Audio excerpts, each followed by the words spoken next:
Dia, pessoal.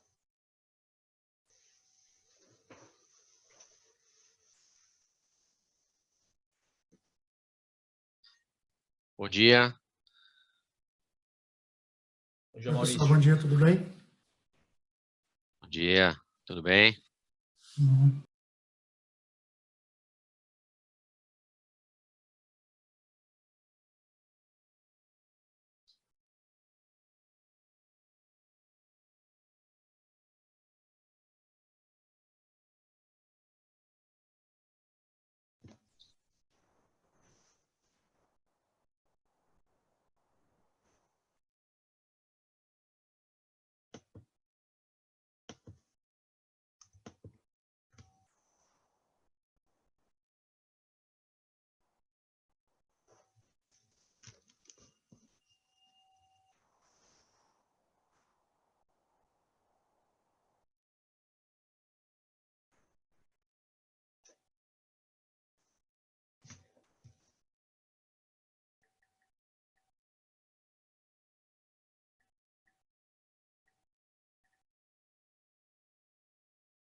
Maurício.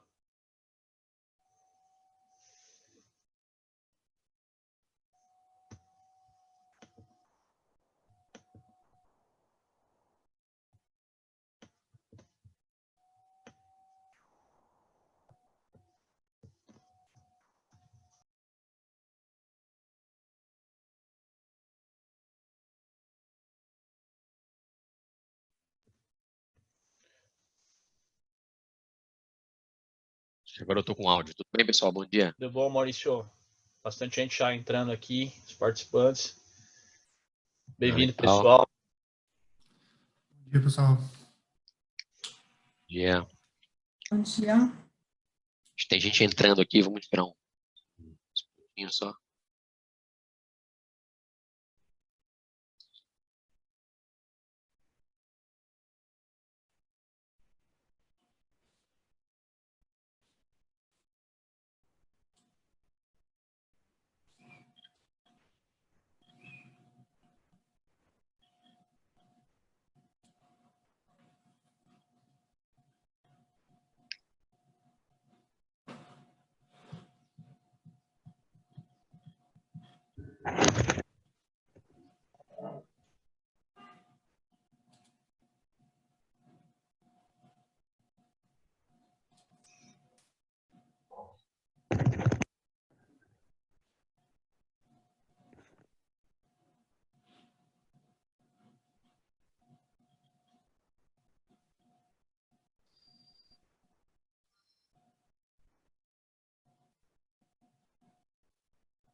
Pessoal, vamos começando então?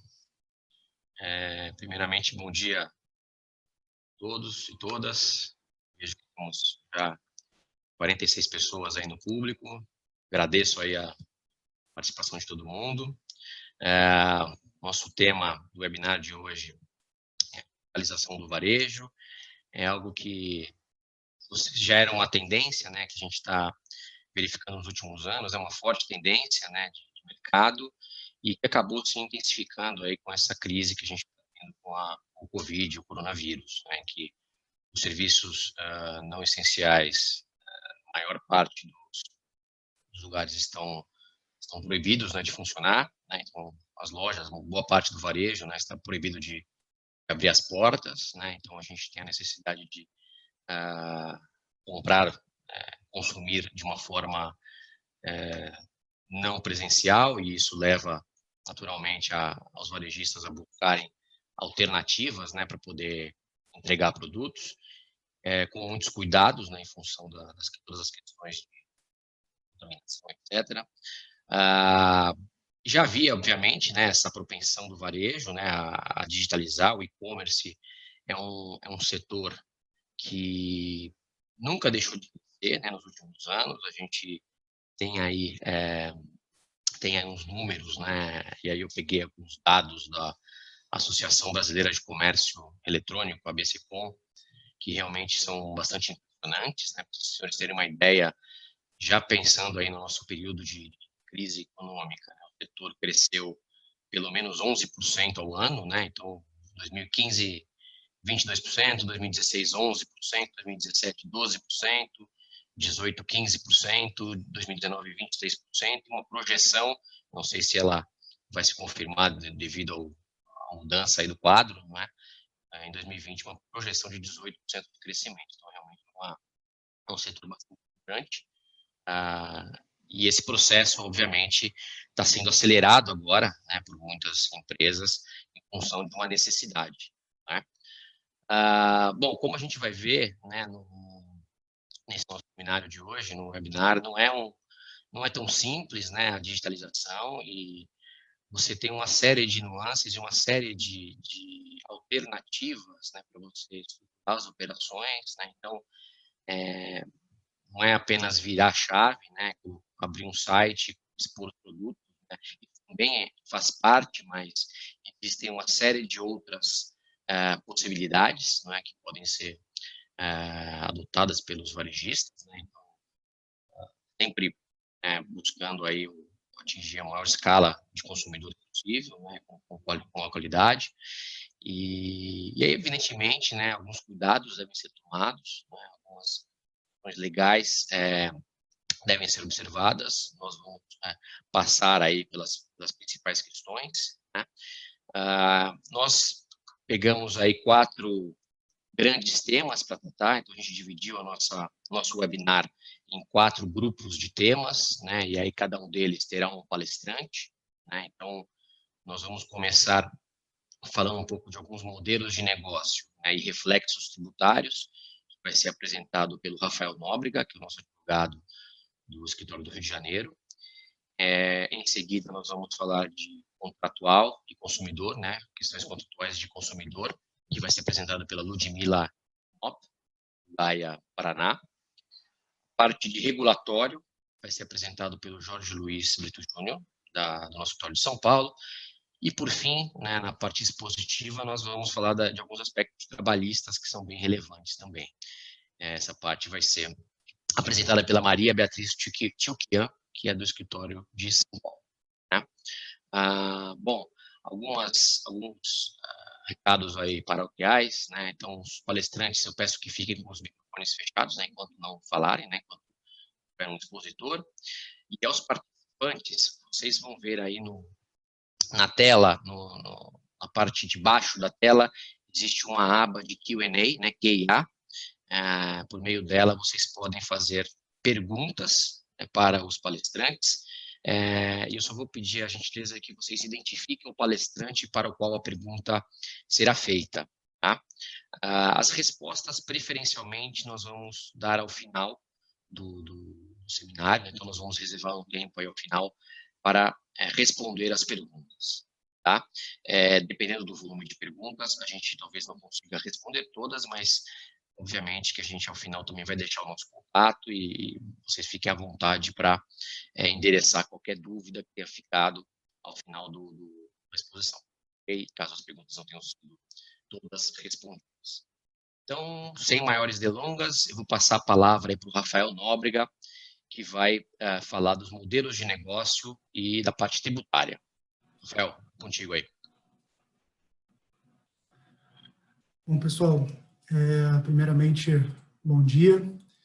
Estou vendo aqui bastante gente já está participando. Queria também agradecer muito a presença de vocês.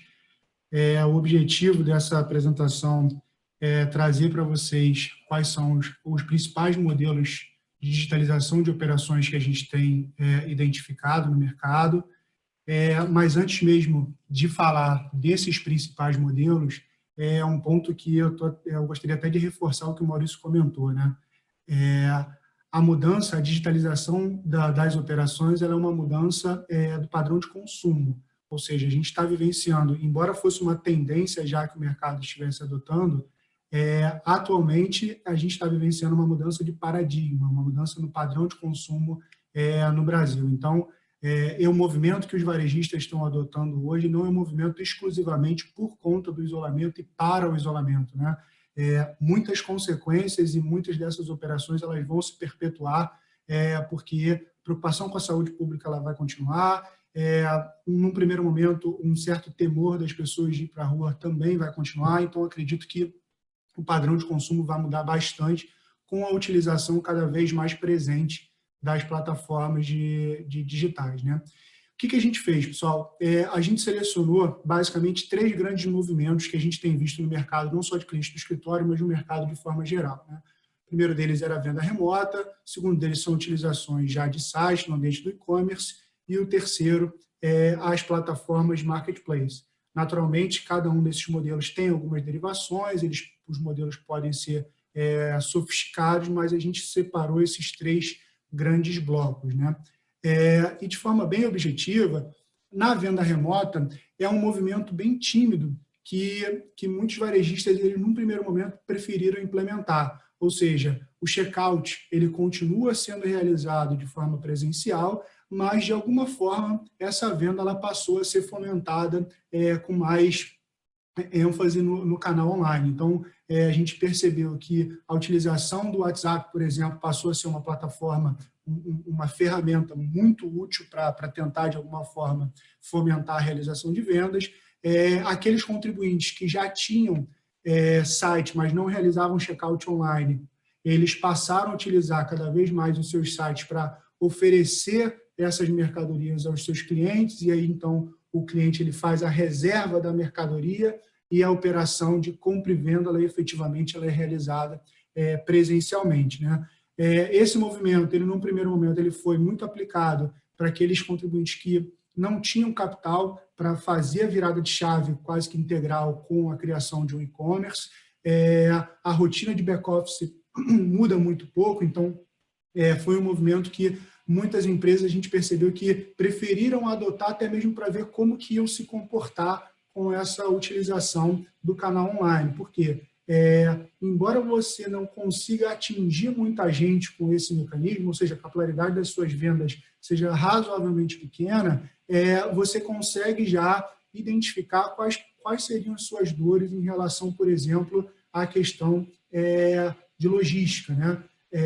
À medida que você, no primeiro momento, fazia exclusivamente vendas presenciais, quando você precisa incluir um terceiro para fazer a entrega dessa mercadoria, é preciso que você estude, do seu ponto de vista operacional, como que vai funcionar as suas vendas e, sob o ponto de vista fiscal, qual que é o reflexo que esse frete, que esse serviço de transporte que você vai contratar vai ter sobre as suas operações. Porque, regra geral, do seu ponto de vista fiscal, não muda muito o que você já fazia, ou seja, você continua tendo operações presenciais, você continua tendo vendas ordinariamente feitas dentro do Estado, então a alíquota do ICMS, por exemplo, continua sendo uma alíquota interna, o teu modelo de nota fiscal normalmente continua o mesmo, mas a questão do frete, a inclusão do frete na sua operação, ela pode ser sensível, ou seja, a depender da modalidade de frete que o contribuinte adotar, esse frete ele pode ou não, por exemplo, compor a base de cálculo do ICMS, pode ou não ser uma despesa passível de creditamento de PIS/COFINS. Então, é muito importante que nessa modalidade a gente alerta muito para os nossos clientes de entender qual que é o melhor modelo de frete a ser contratado. E a gente vai para um movimento um pouco mais complexo, que gera um pouco mais maiores alterações internas, que é a estruturação efetivamente de um e-commerce, né? A criação de um site, a utilização de mídias digitais como o Instagram, o Facebook, enfim. A utilização, de fato, de plataformas com checkout online, ou seja, a sua interação com o cliente ele é absolutamente feita de forma eletrônica, inclusive o pagamento, né? Vários contribuintes já tinham feito esse movimento, muitos outros estão fazendo, porque quando você migra exclusivamente para o ambiente eletrônico, você consegue naturalmente alcançar muito mais gente do que no modelo em que você atende ali o mercado local, faz exclusivamente vendas que são fomentadas pelo WhatsApp. Então, quando você tem uma plataforma de e-commerce, você consegue atingir muito mais gente, você consegue ganhar escala no seu negócio. A questão é que, sob o ponto de vista fiscal, a sua rotina muda bastante. Um outro fator que é muito importante que a empresa ela esteja devidamente estruturada para implementar é a questão da logística de transporte, né? À medida em que você assume que os seus clientes podem estar no Brasil inteiro, você precisa estar preparado para uma situação em que você realizar a venda para um consumidor final que esteja na região Nordeste, na região Norte. Então, a questão do transporte ela é bem sensível, sem contar da questão que a gente vê muito uma discussão interna entre uma pseudo-competição entre os lojistas que ainda estão atuando e o próprio site. Então, a questão do mindset interno, ele precisa também ser bem trabalhado, né? E trazendo um pouquinho a realidade do e-commerce para o nosso dia a dia fiscal, as operações realizadas pela internet, elas apresentam uma sensível alteração, principalmente quando a gente está falando do CMS. Quando o contribuinte ele realizava exclusivamente as vendas físicas, não se tinha muito problema, o tributo ele era todo recolhido para aquele estado. Agora, quando você tem as operações em âmbito interestadual, quando você começa a ganhar escala e atingir cada vez mais consumidores no Brasil inteiro, é muito importante que esse varejista ele entenda como vai funcionar o recolhimento do ICMS. Por quê?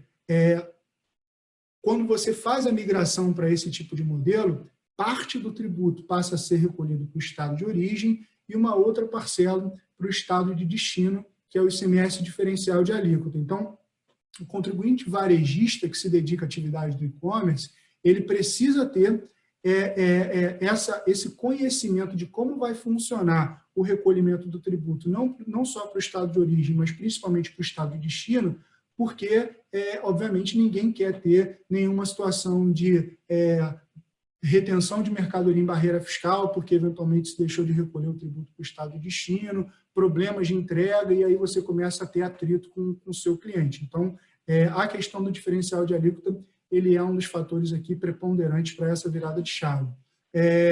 Estruturas ordinárias de rotina de administração são: você muda o modelo de emissão de documento fiscal, no primeiro momento você emitia NFCE, e agora para as operações no e-commerce você passa a emitir uma nota fiscal modelo 55, que é aquele modelo ordinário. E uma outra questão fiscal que é muito importante na medida em que você tem cada vez mais clientes atendendo no Brasil inteiro, você entender como é que você vai realizar a logística reversa, o custo de frete para levar, o custo de frete eventualmente para trazer o produto de volta para o seu estabelecimento, como que você vai tratar a logística reversa é uma questão extremamente importante, né?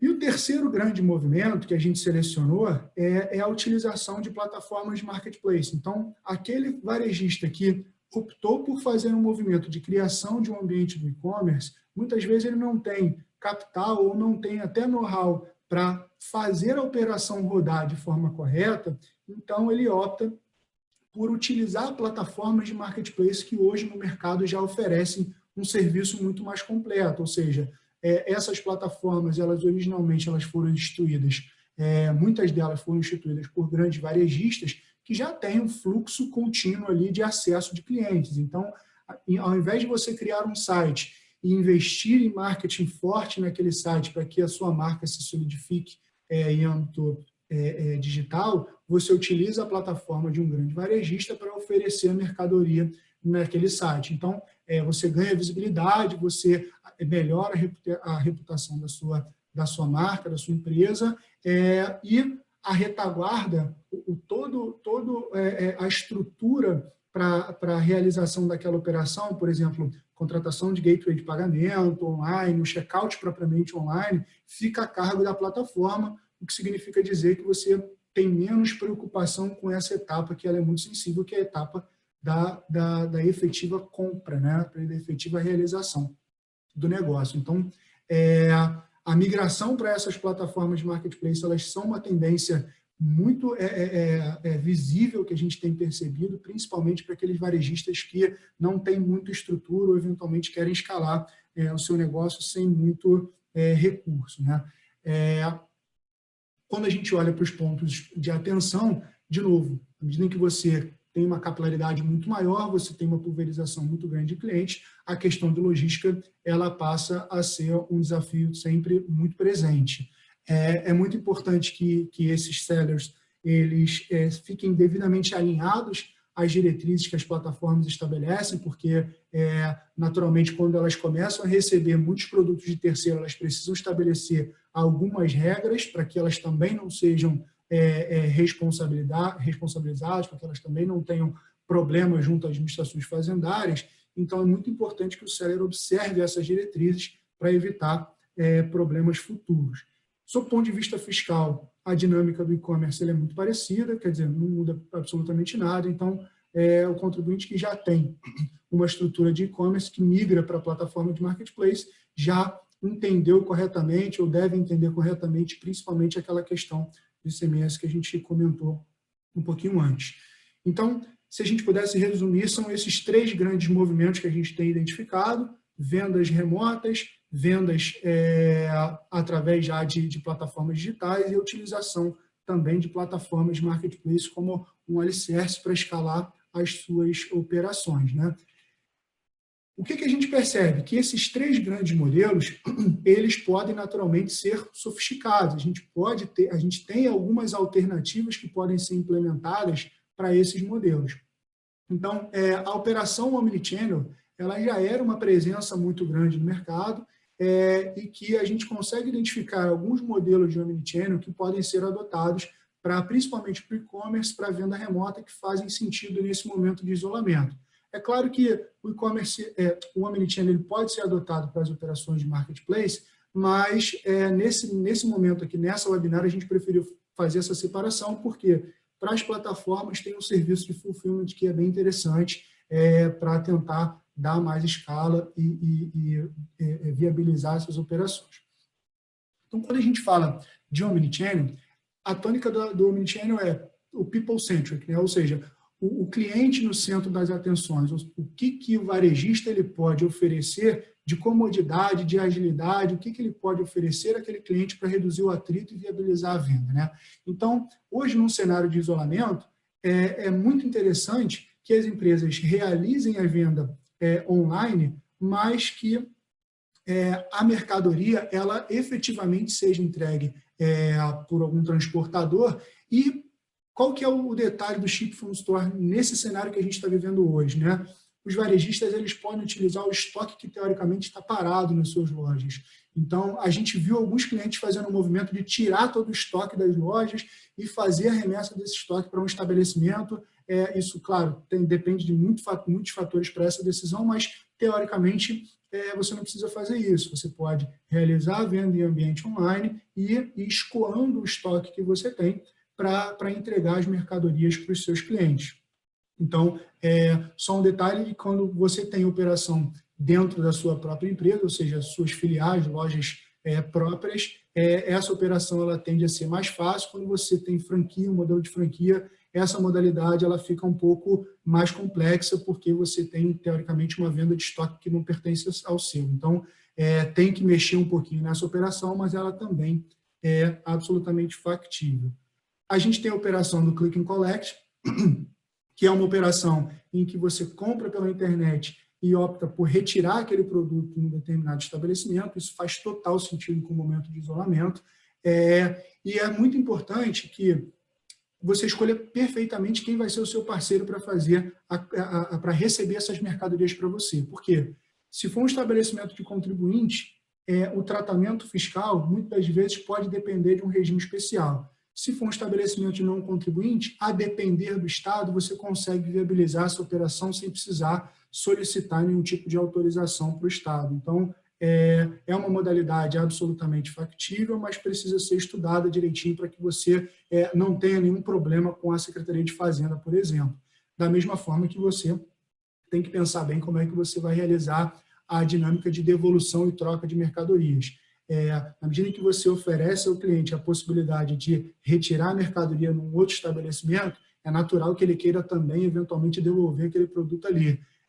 Sob o ponto de vista fiscal, dependendo do modelo que você adote, é possível fazer essa devolução, mas, principalmente quando você está falando de filiais, mas é importante você pensar, principalmente em operações interestaduais, como é que vai se comportar.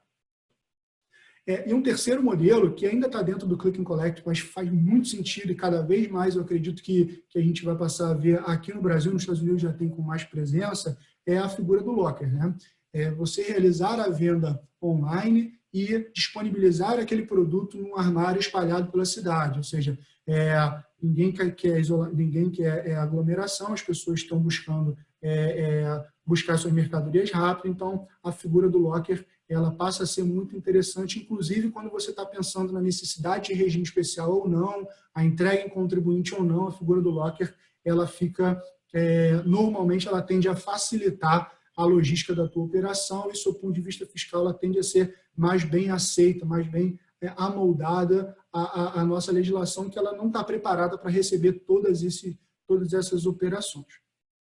Quando a gente pensa no ambiente do marketplace, a operação de fulfillment é uma operação que pode fazer muito sentido para vários sellers que, de novo, não tem ainda o know-how, não tem ainda a estrutura interna para a realização da entrega, não tem ainda o know-how para realizar a entrega de forma correta, no tempo hábil, enfim.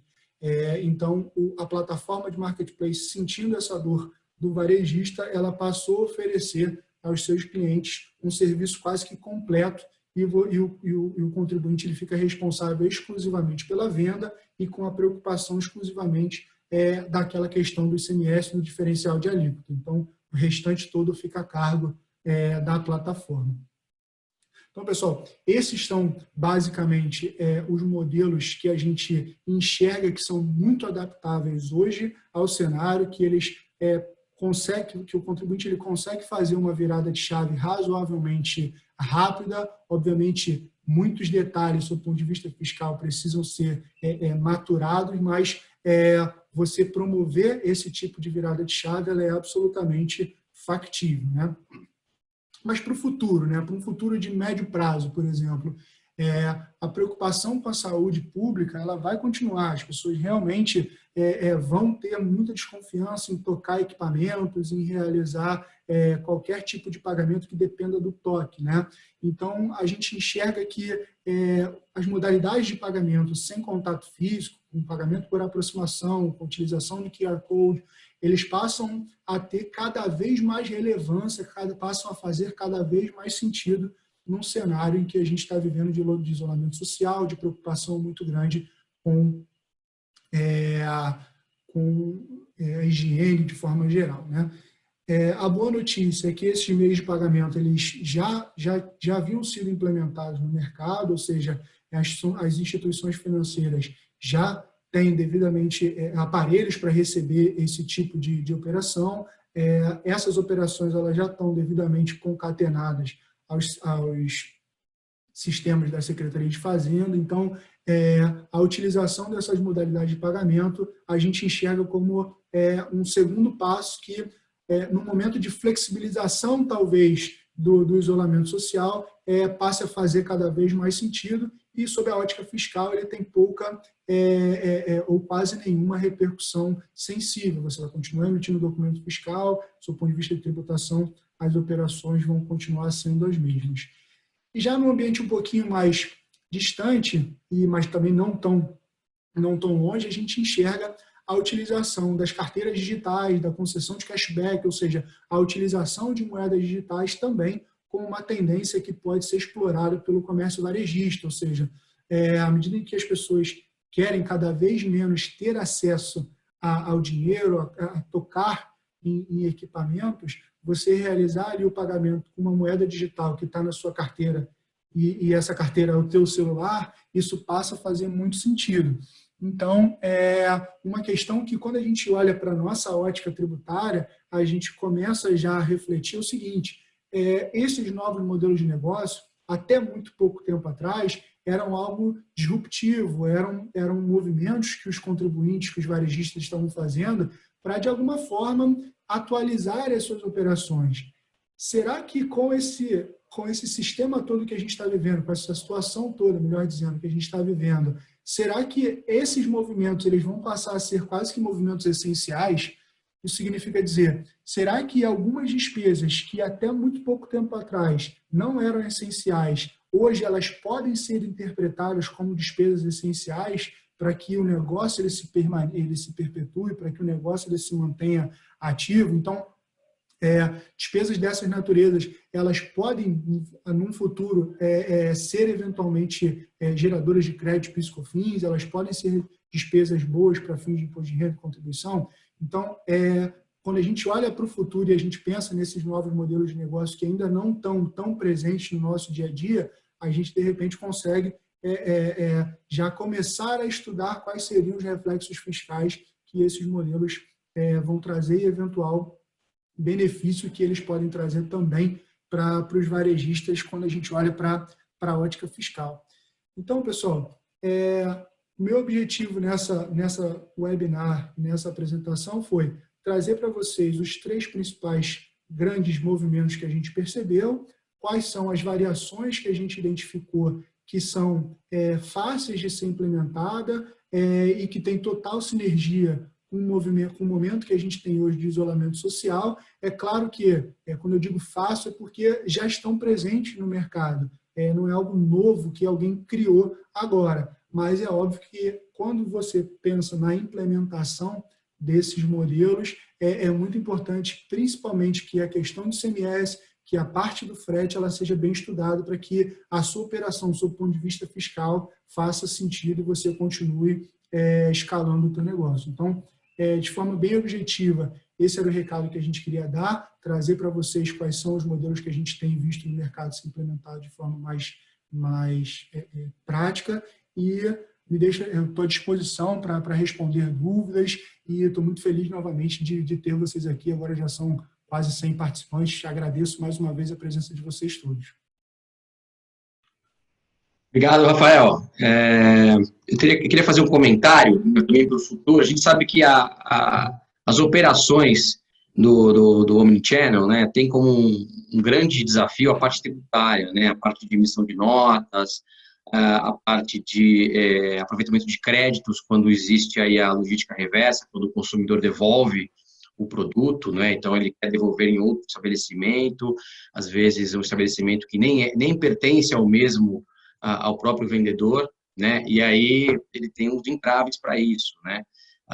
E aí tem um projeto de lei complementar, né, que é bem importante comentar, e que o setor também ele se mobilize para fazer com que esse projeto de lei ele funcione, né, ele seja aprovado, né, que é o projeto de lei 148 de 2019, que altera aí a legislação do ICMS, que é a legislação mais problemática, né, na multicanalidade, né, e ele flexibiliza algumas questões, né? Então ele permite que o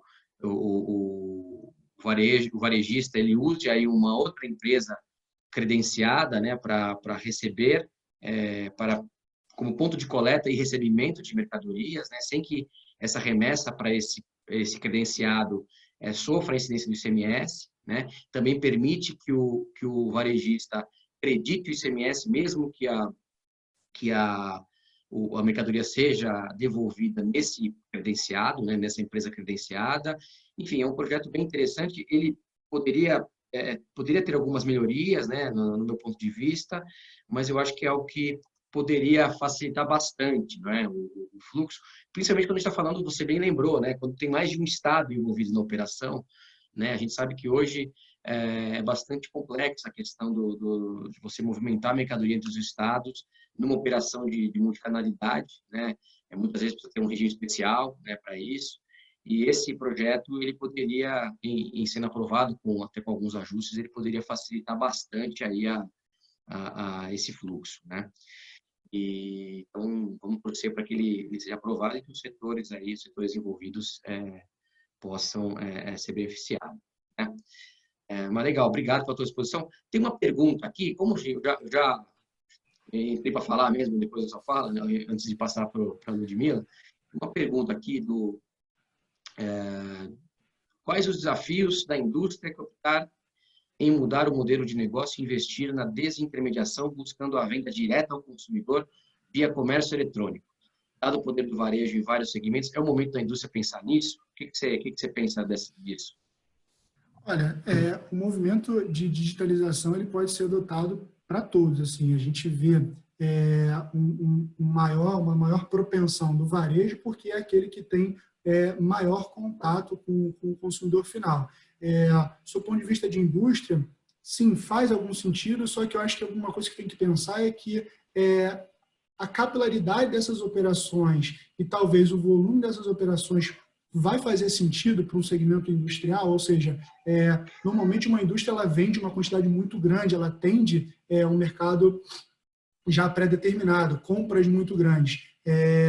Então, assim, quando você olha para vendas pulverizadas, vai ser um desafio muito grande, do ponto de vista de sistema, do ponto de vista, inclusive, de entendimento da legislação tributária, e aí com foco especial no ICMS, se estruturar internamente para poder viabilizar essas vendas direto para a ponta final. Mas, claro, não vejo nenhum problema desse movimento ser implementado, só acho que vai ser uma quebra muito maior ainda de paradigma quando você olha para o segmento industrial já vendendo na ponta final. Então, dá para implementar, só que precisa ser estudado, porque a rotina interna vai mudar bastante. Claro, claro. Não, sem dúvida. A venda vai ser muito fracionada, né? Então, isso muda radicalmente. Tem também a questão do IPI, né? Se for uma venda para o consumidor, aí, ou ele praticar um preço de venda varejo, né? Ele vai pagar um IPI sobre uma base maior, né? Então, Exatamente. é algo que ele precisaria pensar também, né? Se caso tenha IPI no produto. Mas legal, obrigado, Rafael. Então, eu vou passar agora a palavra para Ludmila para falar dos aspectos contratuais e de consumidor. Bom dia.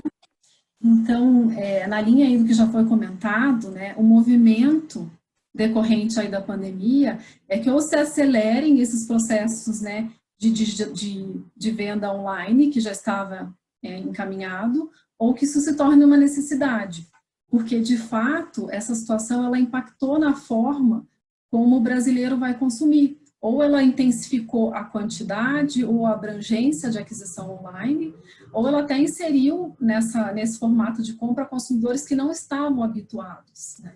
E independentemente do formato que vai ser escolhido, dentre aqueles já mencionados pelo Rafael, né, a empresa ela tem que estar atenta a estruturar e adequar essa operação, né, em uma forma que lhe traga segurança e efetividade, porque necessariamente, independentemente do formato de venda, seja do mais simples, que seria uma venda via WhatsApp, até um mais complexo, que seria uma venda, por exemplo, estruturando um site próprio, né, ou até aderindo a uma plataforma de marketplace, contratações devem ser feitas, né, adequações para viabilizar esse novo formato de negócio, eles necessariamente vão acontecer. Então, e nesse cenário diferente que a gente está vivendo de pandemia, é importante relembrar que a força dos contratos, ela prevalece, os ajustes, eles sempre vão prevalecer.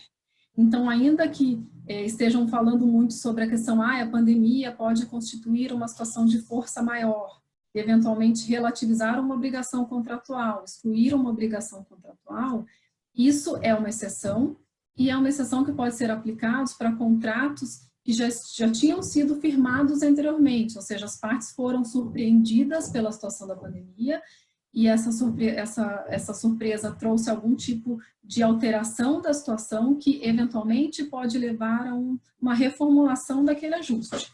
Agora, para os contratos que são contemporâneos à pandemia, que estão sendo firmados nesse momento, as regras vão prevalecer. O que a gente quer chamar a atenção com isso?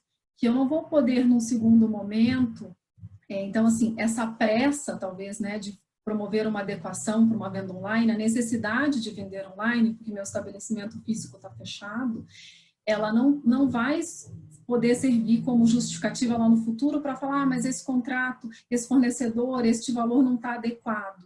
Então, deve-se ficar atento que os ajustes, os contratos que vão ser feitos, eles têm que ser analisados sob o ponto de vista legal e sob o ponto de vista comercial. Então, eles têm que estar adequados à realidade daquela empresa, né? Então, as negociações, talvez eu vá trazer novos parceiros ou parceiros que eu já tinha, fornecedores que eu já tinha, que eu vou ampliar a gama de serviços ou, né, de produtos entregues.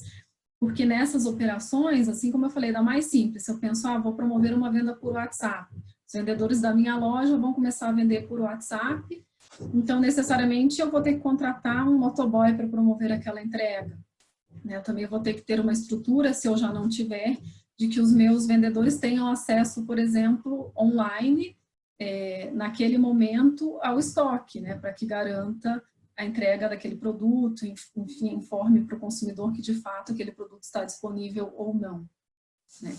E aí a gama de contratações novas podem passar ali por estrutura para embalagem, eventualmente um centro de distribuição, contratação de novos meios de pagamento, um sistema para entrega e devolução, né, troca e devolução de mercadorias, por exemplo, eventualmente um call center ou um saque, né, sistemas para controle de estoque, investimento em tecnologia.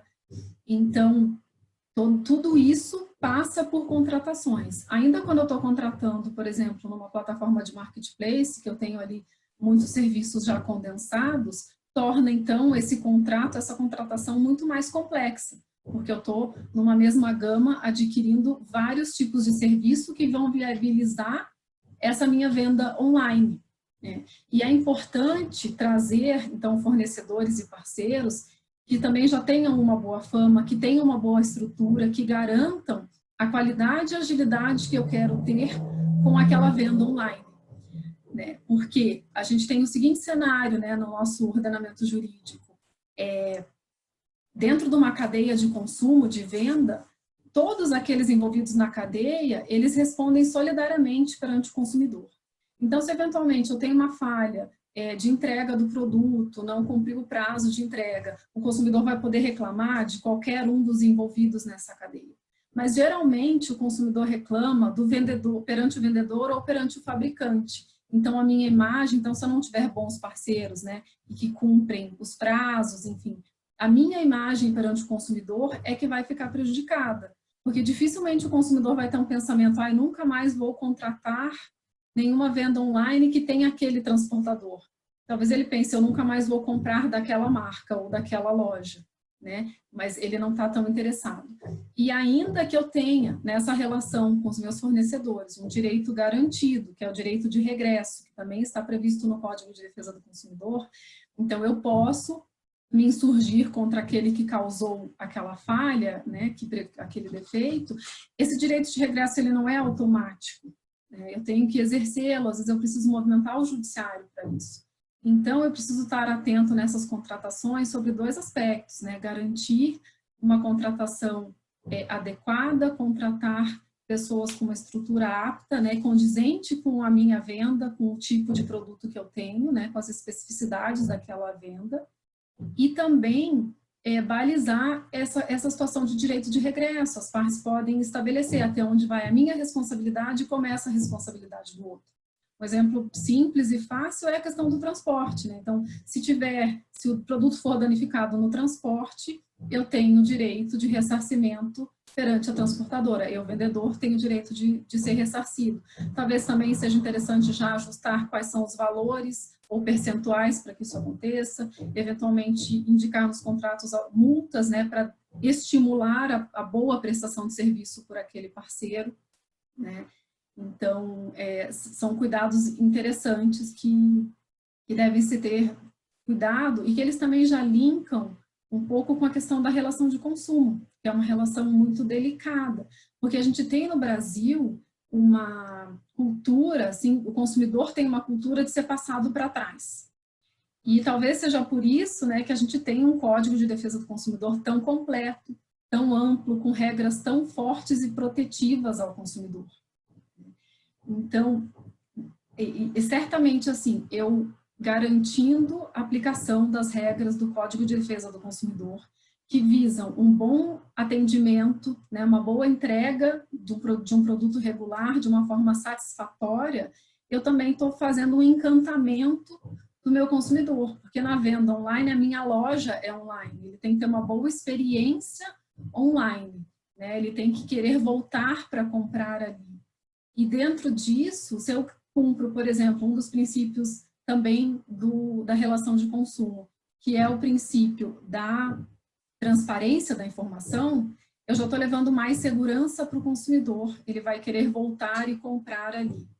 Então, o que é super importante, né? Eu preciso ter uma descrição muito adequada do produto, fotos fidedignas do produto, condições de preço e de pagamento muito claras, né, indicadas de forma muito transparente, forma, tempo e valor da entrega, do transporte também tem que estar muito bem adequados.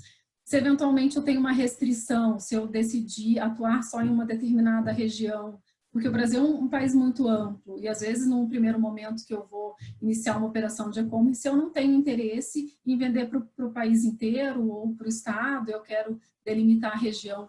Talvez deixar isso muito claro, porque de repente se o consumidor, imagina se ele chega só lá no final da compra, que ele identifica, perdeu tempo, escolheu, inseriu alguns dados e aí identifica, eu não entrego para a sua região.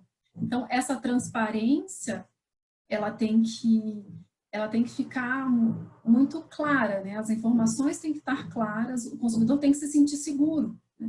A partir do momento, por exemplo, também que ele finaliza a compra, ele tem que receber aquelas condições, até porque aquelas condições vão ser uma ratificação daquela compra que aconteceu online, né? Então eu tenho uma formalização daquelas condições de troca, todos os detalhes daquela operação também vão estar mais uma vez claros e ratificados para o consumidor, e o vendedor também vou ter uma prova de que ele sabia de todas as condições, de que eu o informei a respeito disso.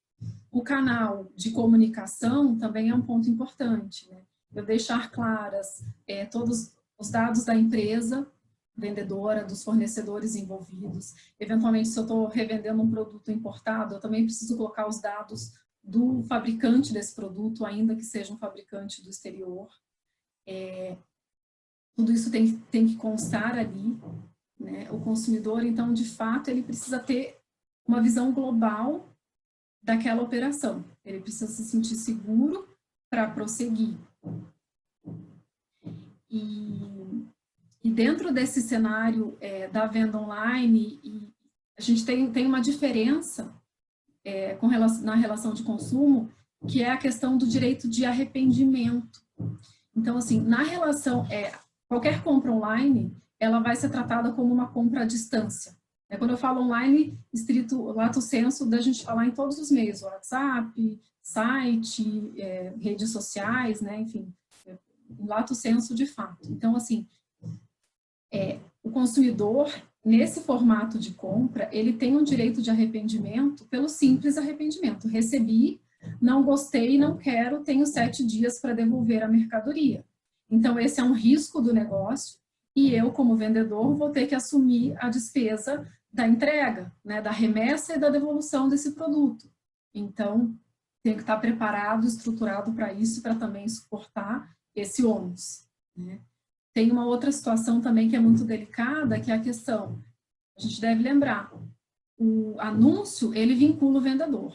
Então, eu preciso ter um sistema muito eficiente de acompanhar o meu estoque e os dados também que vão ser inseridos relativos àquele produto, principalmente com relação a preço. Porque se eu vendi um produto que eu não tinha mais em estoque, o consumidor tem direito de exigir a entrega daquele produto.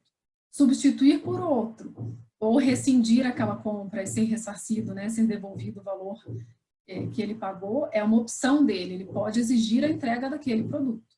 E aí eu não tinha estoque, talvez eu vá ter que buscar, vai demorar e talvez possa causar algum tipo de dano e algum tipo de questionamento por parte do consumidor. A mesma forma a questão de preço, se eu inserir um valor errado, eu vou ter que honrar aquele valor, ele vai ter direito de pagar aquele valor, então se o valor for a menor, eu vou ter algum prejuízo com relação a isso. Então são pontos aí de atenção específicos para essa compra online, né? A mesma atenção tem que ser dada, por exemplo, quando eu estou falando de vendas por WhatsApp, né? Então, de garantir que aquele produto que eu estou vendendo estava em estoque também. As conversas por WhatsApp, muitas vezes, elas ficam um pouco truncadas. Então, de repente, os vendedores que estão promovendo essa venda, confirmem ao final, né? Mandem fotos, falam, ó, então, de fato, é esse produto. Às vezes, a gente tem produtos similares, ou porque tem a mesma cor, ou porque tem a mesma quantidade.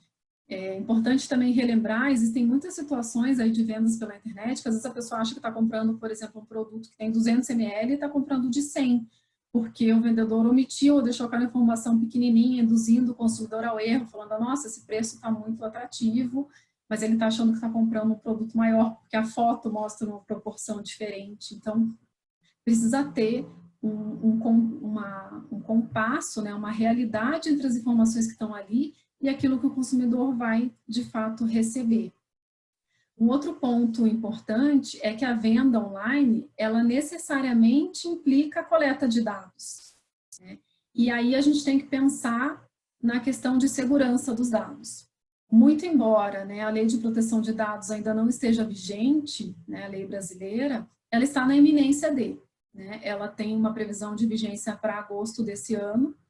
Existe um projeto de lei novo decorrente da pandemia, que é o 1179 de 2020, que ainda está pendente de aprovação pela Câmara dos Deputados, que prevê, em razão da pandemia, uma prorrogação para janeiro de 2021 da vigência dessa lei, mas ainda assim é uma lei que está muito próxima, né, da sua vigência, e ainda que ela não esteja vigente, o que a gente tem observado é que já existem julgados que trazem todos os conceitos da LGPD, pautados numa responsabilidade civil por vazamentos de dados, já responsabilizando, por exemplo, vendedores que deixaram vazar dados dos seus consumidores. E um outro ponto importante é que a LGPD, ela trata de uma forma bem clara que eu preciso coletar aqueles dados que são essenciais para a operação. Então, não faz sentido, por exemplo, para uma compra de um eletrodoméstico, eu exigir que o consumidor coloque informações como sexo, idade, raça, por exemplo, são dados sensíveis e que não são essenciais para aquele negócio, para aquela operação. Eu preciso de nome, CPF, endereço e dados, né, de meios de pagamento, enfim. Porque aqueles dados essenciais vazados já trazem uma responsabilização, uma repercussão, né? E se eu ainda deixei vazar e coletei dados que excederam a necessidade daquela operação, essa responsabilização ela vai ser muito maior. Tá? Então, tentei tratar também aí de forma sucinta de vários aspectos da relação contratual e da relação do consumidor, que também é uma relação delicada e que deve ser avaliada. E vou passar a palavra para o Jorge Luiz, que vai tratar sobre os aspectos regulatórios dessas operações de e-commerce.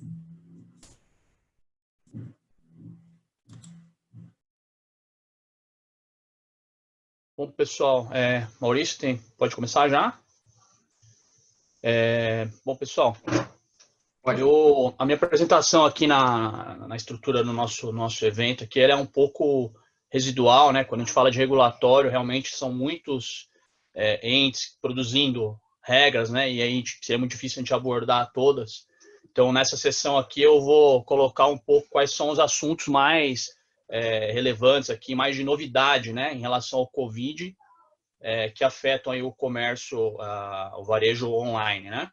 Então, só por um ar aqui minha apresentaçãozinha.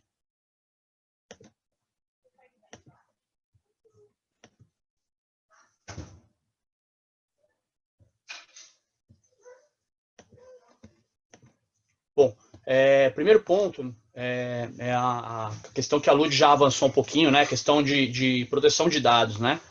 Então, a minha apresentação aqui ela tem 3 vetores, né? Medidas da proteção de dados, né? Relação de proteção de dados, algumas medidas de Banco Central e BNDES aí que tiveram a finalidade de fomentar o crédito, né? E fomentar a atuação das fintechs nesse momento que nós estamos vivendo, né? E algumas as questões relacionadas à Anvisa. Então, eu dividi nesses 3 vetores básicos, né? Em relação a... Jorge, só um ponto, não está aparecendo o seu PPT, tá? Tá, deixa eu ver aqui.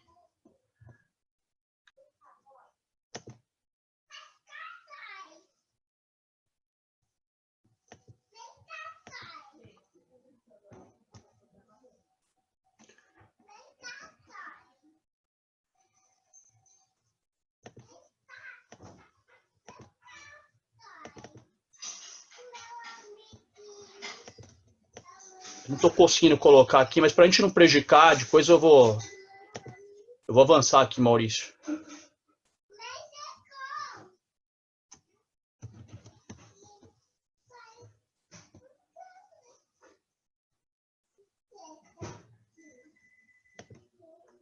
Ah, consegui aqui.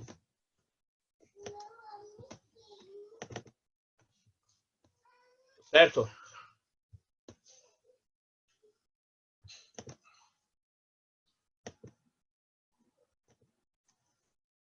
Deu certo agora, né? Bom, enfim, vou começar. Ok, né? Desculpa aí, gente. Falha técnica aqui, mas vamos seguir. Em relação à produção de dados, né, é um assunto que principalmente para o pessoal que está entrando aí no mundo digital, do varejo, né, que não estava necessariamente no mundo digital, existem várias preocupações aí que você tem que tomar, né? Escolher o seu modelo básico de negócio, se você vai aderir a uma plataforma já existente, a um parceiro, se você vai desenvolver a sua própria plataforma. Tem várias preocupações de segurança aqui, né?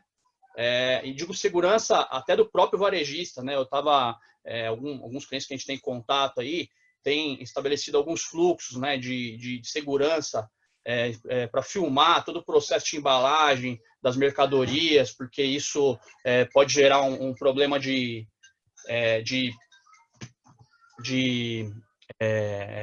perda da mercadoria no curso do processo, né, o consumidor não receber aquela mercadoria e depois você precisa de um argumento, alguma defesa para provar que aquela mercadoria foi entregue, né? E aí também a questão de dados, né? A questão de dados, que hoje é um assunto bem, mundialmente bem, muito discutido, né? E a LGPD ela vem para consagrar aí uma preocupação mundial em relação a dados, né? Vem para atender um padrão europeu, né? Da legislação europeia de proteção de dados, né? Vale lembrar que quando a legislação brasileira ela foi passada aí em 2018, foi votada em regime de urgência, né? Porque existe uma urgência de adaptar as empresas brasileiras a esse novo padrão. E aí, óbvio, aqui a gente está falando aqui que esse é um momento de urgência, né? Aqui em relação ao Covid agora, né? Então, óbvio que, assim, existe uma grande possibilidade de que isso venha a ser adiado, né? Que a vigência seria agora em agosto. Muito provavelmente vai ter esse adiamento, e pelo menos das questões relacionadas às sanções aplicáveis, né? Mas como a Lud colocou bem na apresentação dela, existem alguns parâmetros aqui que já estão em outros pontos da legislação atualmente vigente, né? E que, já que a gente está estruturando aqui essa operação de digital do varejo, seria interessante já pensar essa estrutura desde o princípio com um parâmetro de segurança. É o que a gente está falando. Consentimento é a palavra-chave, tá? E o consentimento, como acho que a Lud já até avançou um pouco na apresentação dela, ele precisa estar vinculada, precisa ser específico, tá? Não vale o consentimento geral, abstrato. E as decisões judiciais elas têm usado isso como parâmetro para responsabilização civil no âmbito do consumidor aí. Então, esse consentimento ele tem que ser específico, tem que ser de forma clara e ele tem que ser revogável, tá? Então, assim, a plataforma, além de todas as preocupações que precisa ter de apresentação dos produtos, hoje o cliente ele não tem mais a experiência física da loja. Então, a plataforma é tudo que a gente tem, né? Então, precisa ser bem visual e precisa ser nessa parte em relação aos dados, precisa ter clareza quanto ao limite dessa concessão, né? Se você pretende usar esse dado para qualquer outra coisa, o consumidor ele precisa saber e precisa autorizar isso previamente, a transferência de dados para outras finalidades, né? E o uso desse dado tem que estar sempre condicionado ao atendimento dessa finalidade, né? Então, embora a gente tenha uma grande possibilidade aí disso ser adiado, né? É uma preocupação que precisa ser tá no radar aí de quem está entrando nesse mundo do varejo digital. Em relação à Bacen, né? O que a gente tem? O Bacen ele agiu em várias frentes para fomentar o crédito e a atuação das fintechs, né? A gente tem duas figuras de instituição financeiras que são a Sociedade de Crédito Direto e a Sociedade de Empréstimo entre Pessoas, né? Principalmente essa SCD, que é a Sociedade de Crédito, houve novidades importantes. A Sociedade de Crédito Direto ela pode fazer operações de empréstimo, financiamento e aquisição de direitos creditórios, né? Então, isso é uma plataforma online também. Elas passam a poder emitir cartão de crédito e instrumentos pós-pagos, tá? Antes, elas podiam só emitir moeda eletrônica, quer dizer, o cartão pré-pago. Hoje elas podem atuar como instrumentos pós-pago também. E também pode ceder seus créditos a outros fundos de investimento que não só os fundos de direito creditórios, né, o FDICs, né? E esses fundos de investimento eles podem controlar agora tanto as CDs como a sociedade de empréstimo entre pessoas. Sociedade de empréstimo entre pessoas é só uma intermediação, a plataforma que faz intermediação entre um credor e um devedor, né? E elas podem controlar 100% das suas sociedades agora ou outros fundos, e desde que esse controle seja por meio de um veículo, tá? Que é uma sociedade com um propósito específico de investir em outras sociedades. Outra novidade importante, a MP 930/2020 trouxe, que ela preserva o risco sistêmico, né? Dos arranjos de pagamento, que são as bandeiras, todas bandeiras de cartão, que passam a ter que segregar o patrimônio que é destinado ao pagamento dos lojistas, né? Isso visando aí afastar um risco sistêmico de quebradeira geral e lojistas não receberem seus pagamentos. Isso foi importante também. Aí, Anvisa, o que a gente tem no âmbito da Anvisa aqui importante, que acho que a maioria das pessoas acompanharam, né? Que houve uma flexibilização aí de insumos de saúde, desde que voltados para o público leigo, tá? Quer dizer, não é o insumo de saúde voltado para uso hospitalar, por exemplo, é o uso doméstico mesmo, uso leigo. Então, essa RDC 356 de 2020 da Anvisa, ela flexibilizou a licença, tá, para a fabricação desses bens, e aí estão aqui desenhados, né, máscara, respiradores, óculos de proteção, aqueles face shields, né, vestimentas médicas. Esses itens aqui, hoje qualquer empresa pode produzi-los, tá? Durante essa crise do Covid, ou uma autorização. Onde que está aí a preocupação? Que a gente está falando aqui de produção. Esse aqui é um evento voltado ao varejo, né? Acontece o seguinte, que a Anvisa ela permitiu a flexibilização da licença, mas ela não flexibilizou a parametrização desses produtos. Ou seja, qualquer empresa que fabricar esse produto tem que observar as especificações técnicas da legislação. Onde que isso afeta o varejista? Se você está vendendo qualquer um desses itens aqui, é preciso ter clareza para o consumidor e ter algum tipo de disclaimer de que você está informando que esse produto aqui foi fabricado por alguém que não tem licença. Porque se houver algum problema de responsabilização, um problema pela falta de atendimento à especificação, isso pode gerar uma responsabilidade do consumidor, inclusive para o varejista. Então, isso é um ponto de preocupação. Aí, outros pontos também que são de atenção, né? Boas práticas para entregas e principalmente quando se trata de alimentos, né? A Anvisa ela divulgou alguns manuais bem específicos, né, sobre práticas que devem ser observadas, higienização das embalagens de acondicionamento, até dos balcões onde a mercadoria é acondicionada, dos próprios veículos, né? Isso é bem detalhado e é necessário assim, observar essas boas práticas. Eu até refiro aqui a um manual que foi divulgado por uma associação que é Online to Offline, está bem visual e bem resumido assim, para conhecimento de todos aí. Então está o link aqui na apresentação. A Anvisa também flexibilizou as regras para a produção de álcool gel. O álcool gel não é um insumo de saúde, né? Então não entra naquela regra, mas ele é um produto cosmético. Então também a mesma observação feita anteriormente se aplica aqui, né? Se você está comercializando álcool gel, é bom ter clareza de qual o seu fornecedor, se ele tem licença, e aí deixar isso bem claro, né, para o consumidor no momento da venda, que pode ter um risco aqui.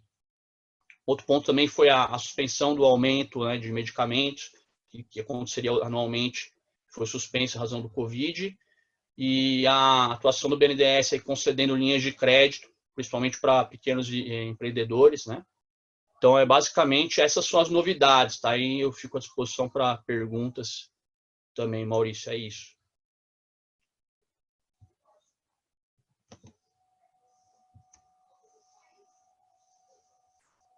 Bom, então agora acho que a gente entra na parte final.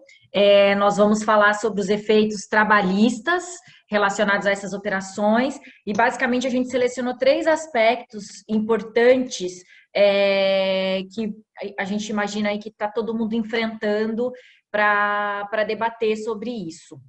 Então, todos acompanharam algumas medidas provisórias que foram publicadas recentemente, que tratam das medidas que os empregadores podem tomar nesse momento de pandemia. E com relação a isso, a gente já preparou material na página do LinkedIn do escritório, tem um manual de perguntas e respostas específicos das medidas provisórias, mas a gente vai selecionar alguns aspectos mais vinculados a varejo e a essa questão da digitalização do trabalho. Então, o primeiro aspecto que eu gostaria de falar é a questão do teletrabalho. Todos nós estamos trabalhando à distância, de uma maneira remota. E a medida provisória 927, ela permitiu que essa questão do trabalho remoto, ela fosse ampliada, porque a CLT trata do trabalho remoto como uma questão desfavorável para o trabalhador. E é até bem interessante isso, porque em 2017, este capítulo específico do teletrabalho foi inserido na CLT com a reforma trabalhista, e o empregador, se quisesse submeter o empregado ao trabalho remoto, ao teletrabalho, que é aquele trabalho fora das dependências do empregador, com o uso de meios eletrônicos, teria que ser com a anuência do empregado, com aviso prévio, com uma anotação na carteira de trabalho, um contrato por escrito, bem formal. E se o empregador decidisse que o empregado tinha que deixar de fazer o teletrabalho e voltar para o regime presencial, ele não precisava da concordância do empregado. Isso poderia ser por uma determinação do empregador. Então, deixava muito claro que para o legislador, naquele momento, o teletrabalho era uma questão prejudicial, precisaria da anuência do empregado. E o trabalho presencial, não. Você poderia voltar a esse estado sem a concordância do empregado. E o que a gente está vivendo isso agora, talvez muita gente está tendo uma boa impressão de que o teletrabalho ele é possível, ele é viável, ele tem uma série de vantagens. Então, a medida provisória, ela confundiu um pouquinho os conceitos, porque ela coloca que o teletrabalho, o trabalho à distância, o trabalho remoto, ele coloca tudo isso no mesmo pacote. E, na verdade, o teletrabalho é aquele que é realizado fora das dependências do empregador, usando meios eletrônicos e tecnológicos. Quando a gente não usa esse meio tecnológico, mas o trabalho é feito fora das dependências do empregador, a gente pode falar de trabalho à distância, trabalho em domicílio. Mas isso é um conceito técnico e acho que o que é relevante aqui é dizer que a medida provisória flexibilizou. Ela só pediu para que os empregadores avisassem os empregados com 48 horas de antecedência sobre o fato de que eles deixariam de prestar o serviço presencialmente para prestar o serviço de uma maneira remota, em domicílio, através de um home office, como um teletrabalho. E aí, qual é a importância disso? A importância disso é que, para a medida provisória, todas essas pessoas que estão fazendo um trabalho desta maneira, elas não precisariam ficar sujeitas ao controle de jornada. Elas estariam na exceção que a CLT trata, e que talvez muitos de vocês já tenham ouvido falar, que é aquela exceção para os gerentes, para os trabalhadores externos. A CLT coloca o teletrabalhador nessa exceção. Não é necessário fazer controle de jornada, marcação de ponto.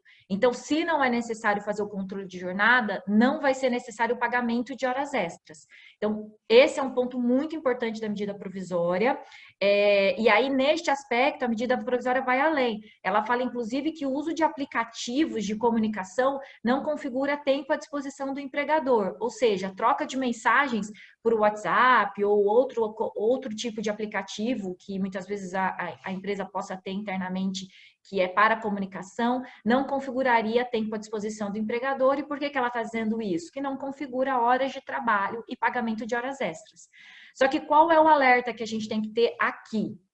A medida provisória diz tudo isso, mas a gente sabe que, na prática, a interpretação dessa norma vai ser feita pelos juízes trabalhistas, que vão poder analisar esses casos em até 2 anos. Então, a gente tem que lembrar que a prescrição trabalhista, ela fala que, a partir da rescisão do contrato de trabalho, o trabalhador tem 2 anos para movimentar o Poder Judiciário.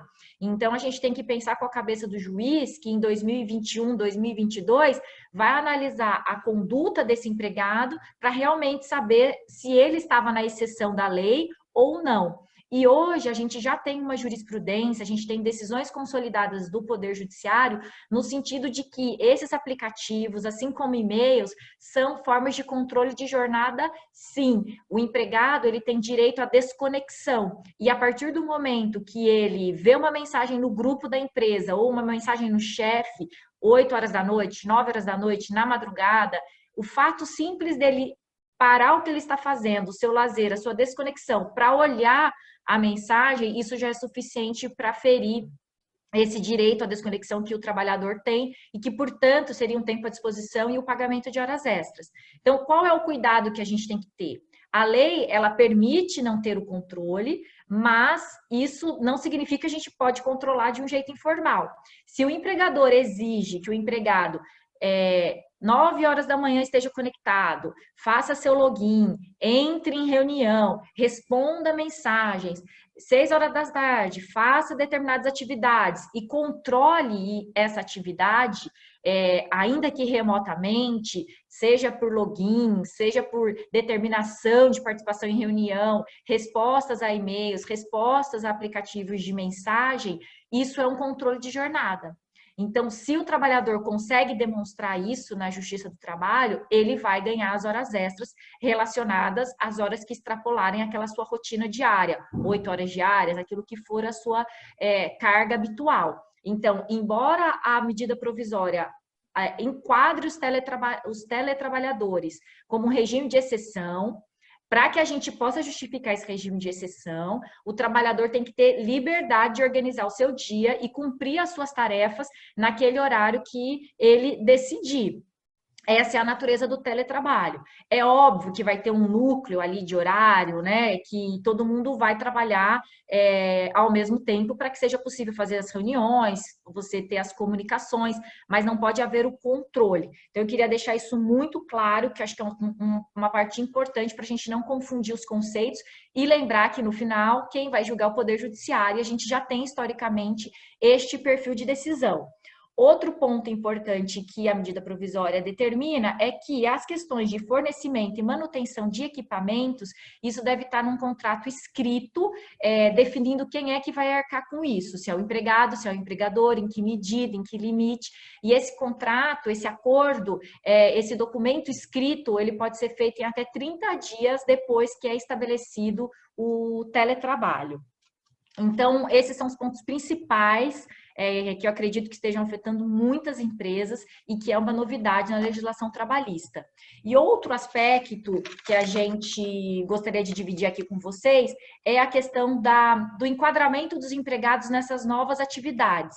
Porque muitas vezes a gente estava prestando um serviço, tinha uma rotina de trabalho dentro do escritório, fisicamente desenvolvendo atividade, e agora isso é deslocado para um ambiente virtual.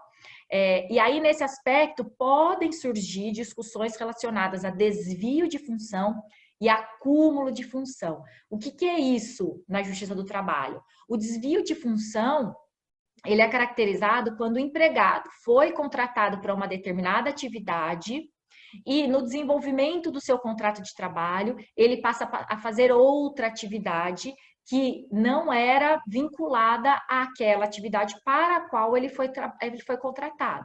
E, nesse sentido, haveria um desequilíbrio do que foi contratado, um desequilíbrio do contrato, inclusive da remuneração. E aí, nesse aspecto, quando caracterizado o desvio de função, a gente não tem na legislação um percentual para que seja pago um valor fixo, esses casos são resolvidos pelo Poder Judiciário. E o acúmulo de função, a pessoa não deixa de fazer aquela função que foi originalmente contratada, mas ela passa a assumir novas funções. Então, a gente tem visto agora, por exemplo, muitas questões de venda online, recebendo e-mails, WhatsApp, para que a venda seja concretizada, daqueles vendedores que antes estavam fisicamente realizando isso. Pode, não pode? Isso pode ser caracterizado um acúmulo de função ou um desvio de função? Tem mais gente dentro da empresa que originalmente não fazia atividade de venda e agora vai ajudar nessa força-tarefa?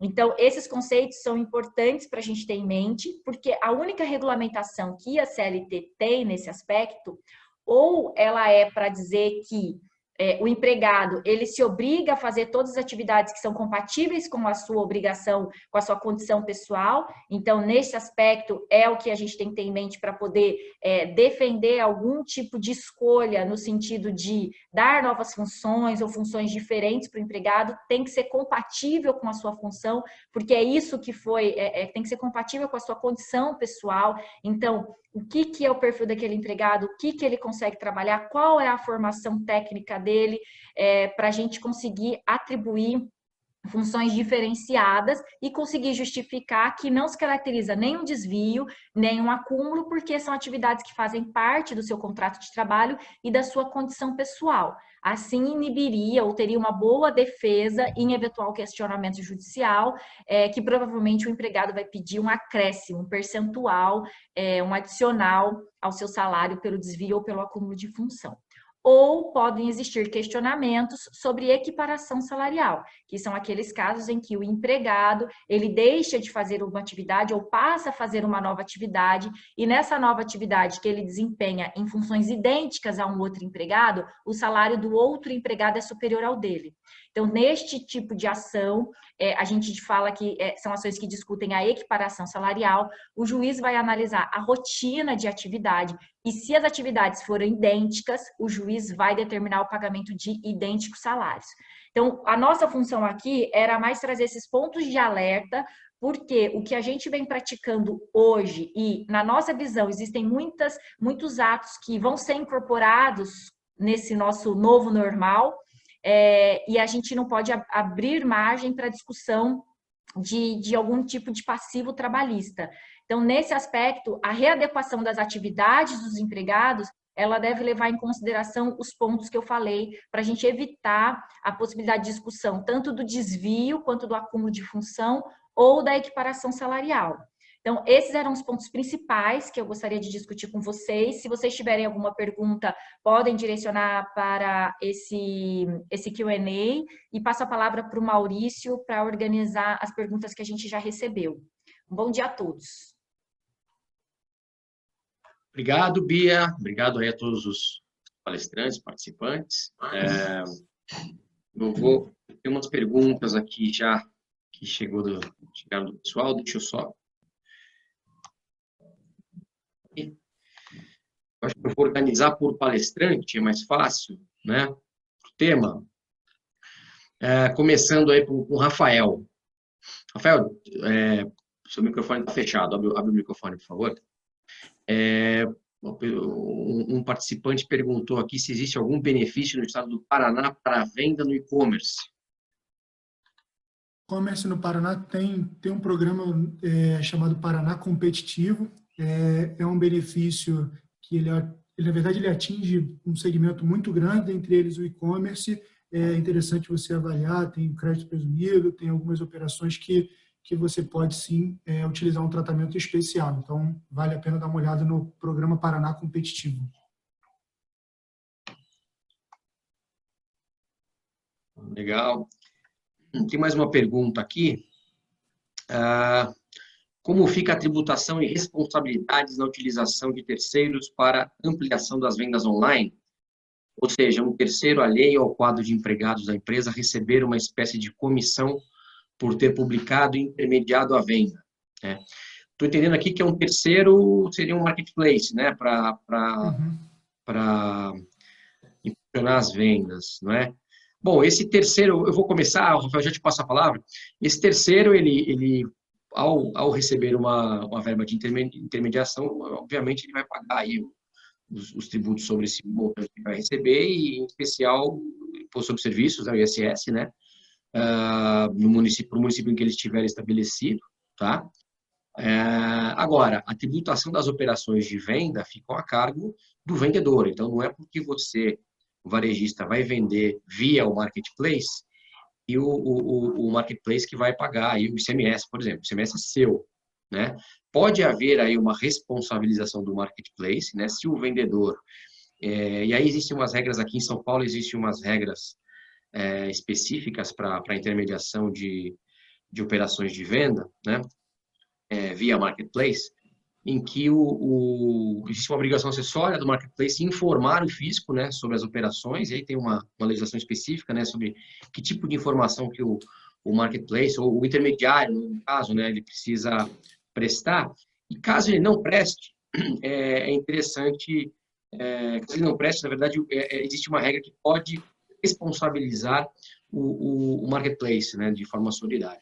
Mas também é interessante que, mesmo nos estados em que não haja, depois eu passo a palavra para o Rafael, porque ele tem uma legislação novinha no Rio de Janeiro sobre isso, mas ainda que o estado não tenha uma regra, né, como existe aquela cláusula geral no Código Tributário Nacional de solidariedade, quando as empresas têm interesse comum na operação, né, que gera o fato gerador, então é interessante que o marketplace ele tenha aí, tome alguns cuidados com relação à documentação, à regularidade fiscal do vendedor, né?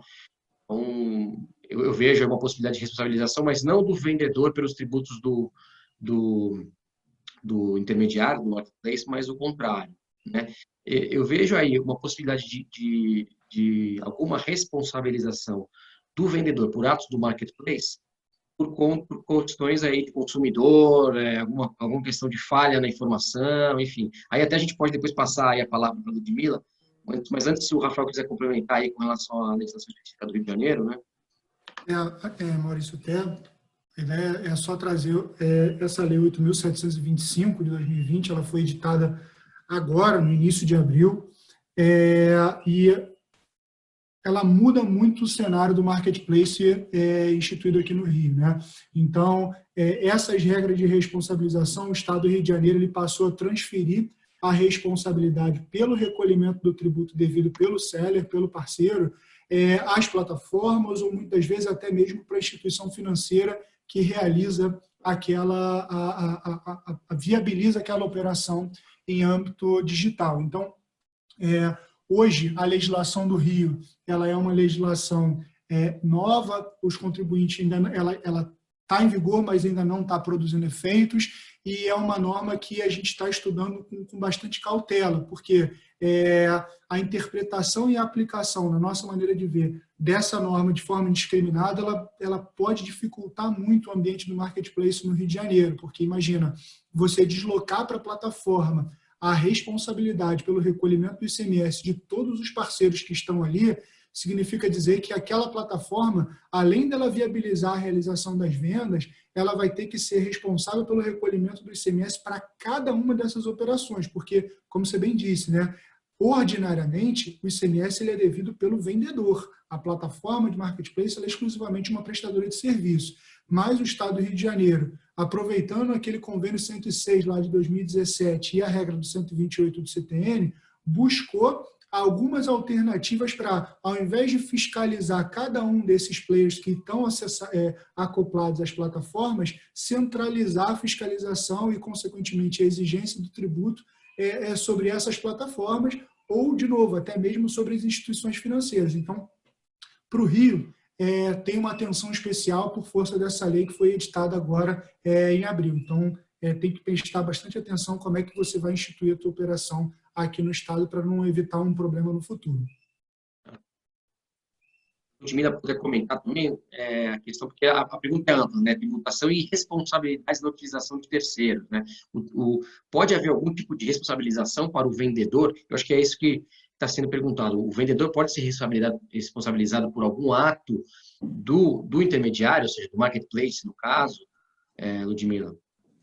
Acho que sobre o ponto de vista civil, certamente, porque como eu comentei, né, todos aqueles que estão na cadeia, né, dessa venda, para que essa venda aconteça, desde da produção até a entrega desse produto ao consumidor final, eles podem sim ser responsabilizados por alguma falha decorrente dessa operação, né? Então, o consumidor pode acionar qualquer um, inclusive o vendedor, o transportador, qualquer um de forma indiscriminada.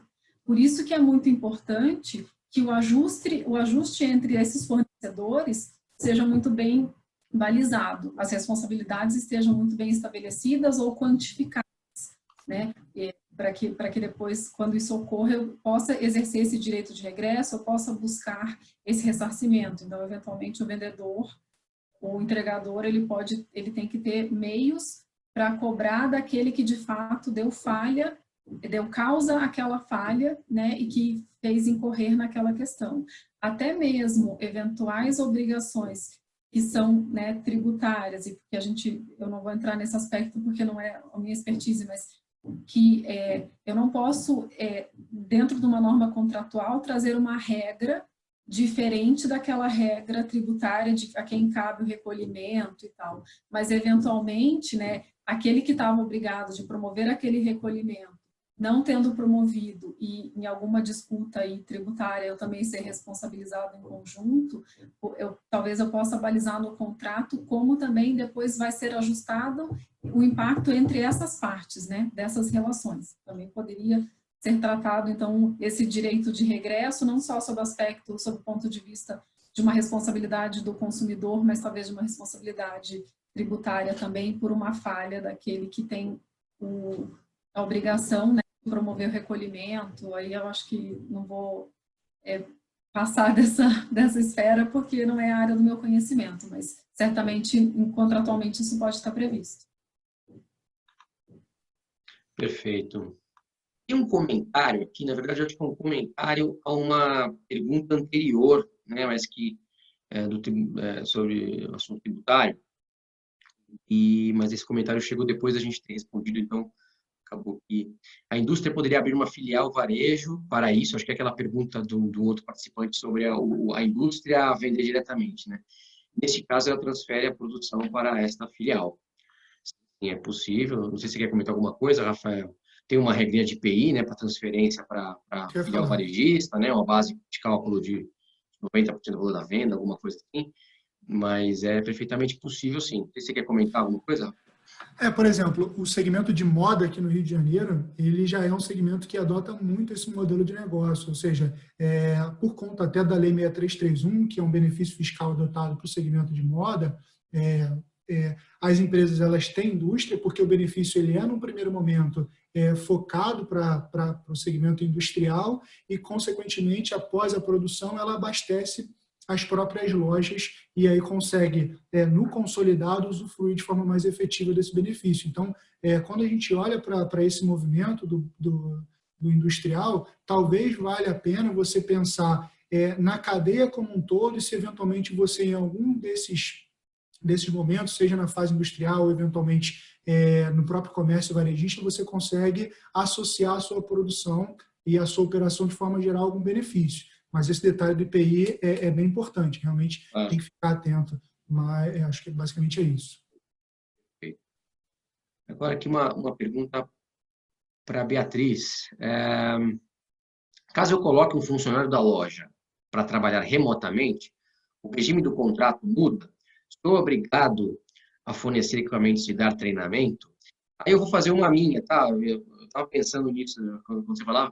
É muito comum o varejo remunerar com base em comissão, né? O funcionário que atende ganhar uma comissão em função da venda.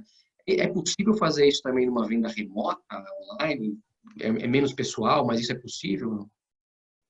Então, ótimo, vamos lá para a primeira parte. Com relação ao regime, né, do contrato, se o contrato muda o regime porque ele passa a ser realizado remotamente, e a questão de fornecimento de equipamentos e treinamento.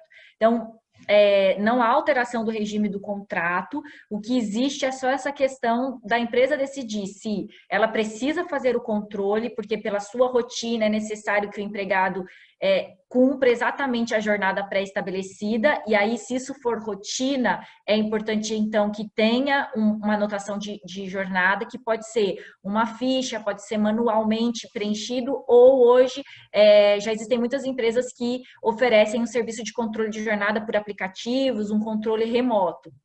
Esses controles são todos validados, né, pelo Ministério do Trabalho, para que não tenha nenhuma fraude no lançamento das informações.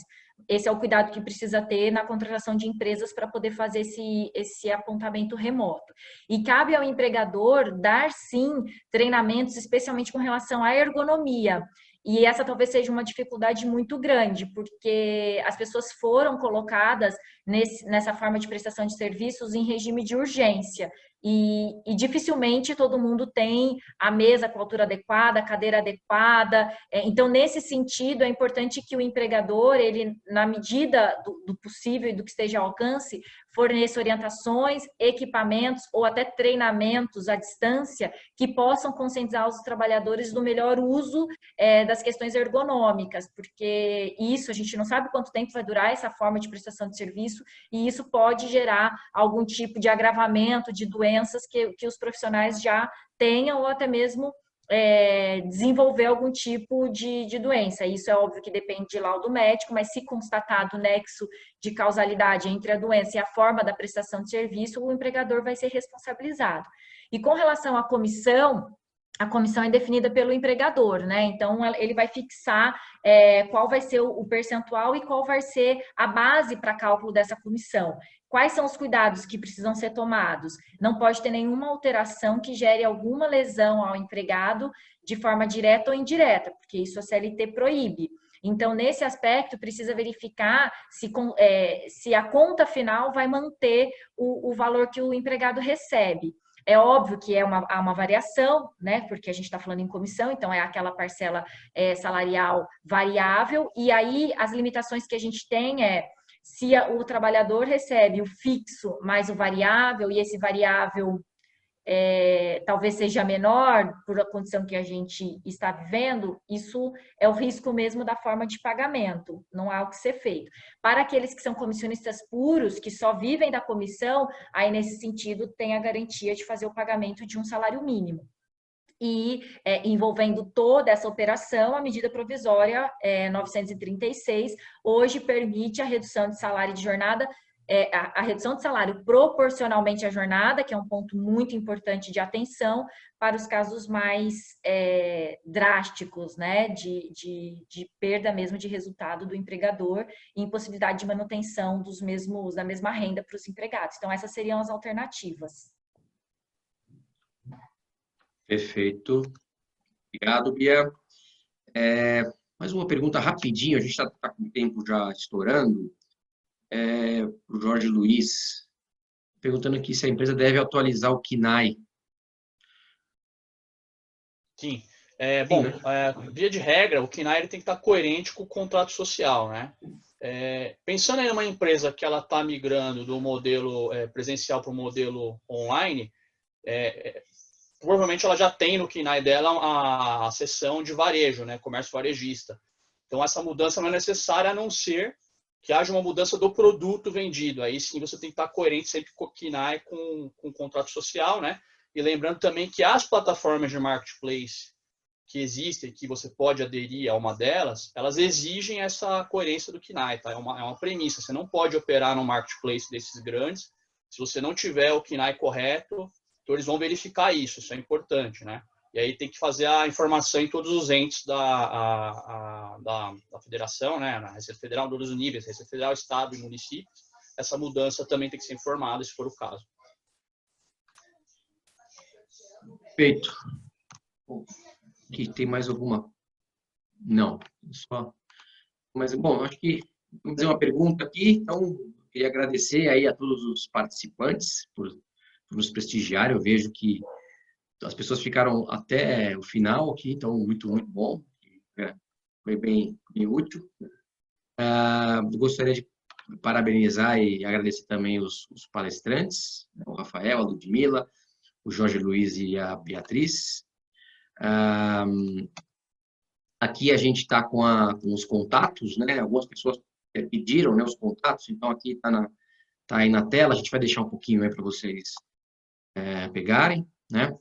E, bom, de tudo isso a gente vê que, felizmente, a gente não sabe muito bem quando e como vai acabar esse problema que a gente está vivenciando, mas é uma grande chance de alguns hábitos da gente serem alterados, né? A gente mudar alguns hábitos e os hábitos de consumo poderia ser diferente. Então, eu acho que o varejo, né, deve seguir uma linha aí cada vez maior realmente de digitalização. Acho que as pessoas que ainda não faziam compras online, não consumiam online, em função da necessidade, passaram a fazê-lo, né? Então, tenho a impressão de que esse assunto veio para ficar, né? Então, eu acho que realmente teremos muitos desafios aí pela frente com relação a esse assunto. Bom, obrigado novamente, parabéns, e a gente fica à disposição aí nos e-mails disponibilizados. Um bom dia a todos.